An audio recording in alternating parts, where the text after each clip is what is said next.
Hi there, everybody. I wanted to hop on and make a little video to review this doll that I purchased. Um, I am not a collector. I am a newborn photographer, and I actually was in the market for a silicone doll like this because it prevents me from having to do a model call every single time I want to try out a new set. Put some colors together, try a new wrapping style, new lighting technique, because I never want that first experience to be experimenting on a client, a paying client. So I thought this would be a good idea to try and get a silicone doll to practice this kind of stuff with. So this is, I guess, sort of a knockoff silicone doll. I've heard that they're a little controversial because I've heard that the designs are copied. I don't know. I don't have enough factual information. All I can say is that that's something that I've heard. But I did purchase this doll on eBay. You know, my intent is not to collect it. It is the Ivita, one of the Ivita full body platinum silicone dolls. This is an 18 or 18 and a half inch female. She weighs about 8.5 pounds. She's pretty heavy, pretty solid. And I just kind of wanted to give a review. My kids are in love with her, and they've probably been using her more than I have. But you do, it's my understanding that you do have to be careful with silicone dolls because they can tear. So let's just go really quickly over her. Again, this is not, I don't collect, so I don't know a whole lot about these dolls. But just at first glance, I think she's painted pretty well.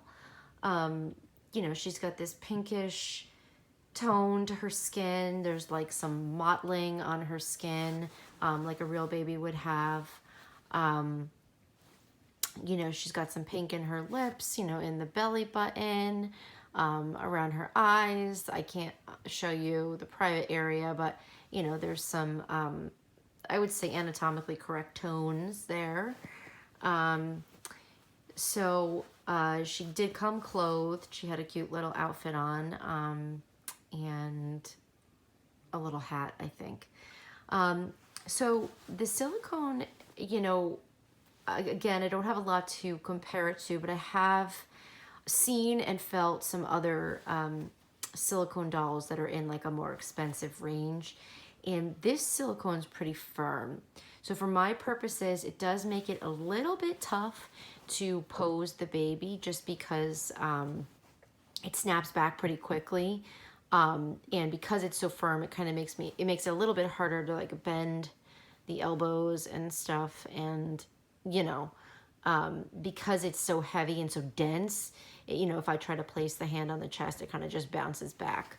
But with a nice tight wrap, it kind of stays in place. A real baby's arm could bounce back too if they don't really feel like having it here. So that's kind of the point of the wraps. It's to keep their limbs and their hands where you want them to be. So you can sort of see, the material just sort of like, as soon as you squeeze it, it bounces right back into shape. This doll, the toes for the most part are separated. These three are partially separated, and then these two are fully separated. You can sort of see how stretchy the material is. The toes are actually really soft and really cute, and they kind of feel like real baby toes, which is, again, I'm not used to having dolls like this, so to me it's a little bit creepy, but I'm sure to collectors, like, that's something that they really look for. The hands on this doll, these fingers are mostly separated, the pinky and the ring finger. The middle and the index are connected, and then the thumb is free. But again, you can sort of see the stretchiness.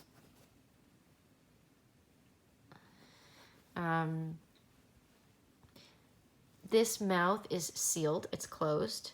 You can sort of pinch the cheeks, but the mouth won't open. I know that some people who know what they're doing, I've seen some of this type of baby where they'll kind of cut the mouth and modify it so they can fit a pacifier in there. But for people who don't know what they're doing, like me, I would never attempt to do that because I have no idea what would happen. So her ears, stretchy, super stretchy. The thinner areas definitely feel like real skin. Like the top of this ear, like that feels pretty real to me. Let's flip her over. And this is our back. Now, the one thing for me, you know, ideally I would have wanted, sorry, I think that's my hair stuck to her. She is kind of sticky, and we have been using a little baby powder like as the kids are playing with her. But anyway, you know, I really could have used a baby whose head turned, because when I try to do sample posing, having the head turned to the side would have been really helpful for me. But the neck is very thick. As you can see, like a real baby's neck wouldn't be this wide. And I think that's what prevents, even though the material is flexible, I think that's what prevents the head from turning. Yeah,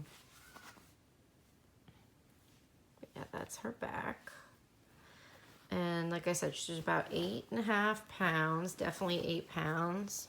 Sorry, I'm kind of manhandling her. I'm just trying to keep her parts covered. But overall, for what I paid under $200, just under $200 for what I paid and what I think it's going to help me with. I do think it was worth the money.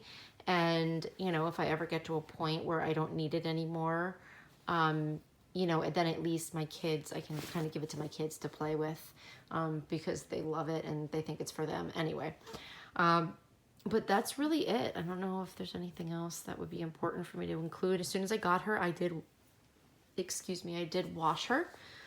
Just washed her in baby shampoo, whatever I had upstairs that I used for my kids. And then we powdered her. And yeah, that's it. I don't know if there's anything else worth noting. She does have seams. You can sort of see where the seam for the mold was. She does have pore marks on her head where she was pored. Sorry about the hairs and stuff. She's like a due to be powdered. But anyway, so, you know, if you're somebody who's gonna add hair or something like that, you probably don't care about that.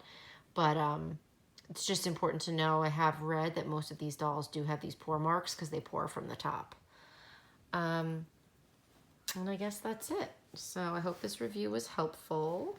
Like I said, I think for the money, it's pretty good. You know, I mean, she is flexible, definitely. I just could have used a little bit more flexibility for what I, you know, intended this doll to be for.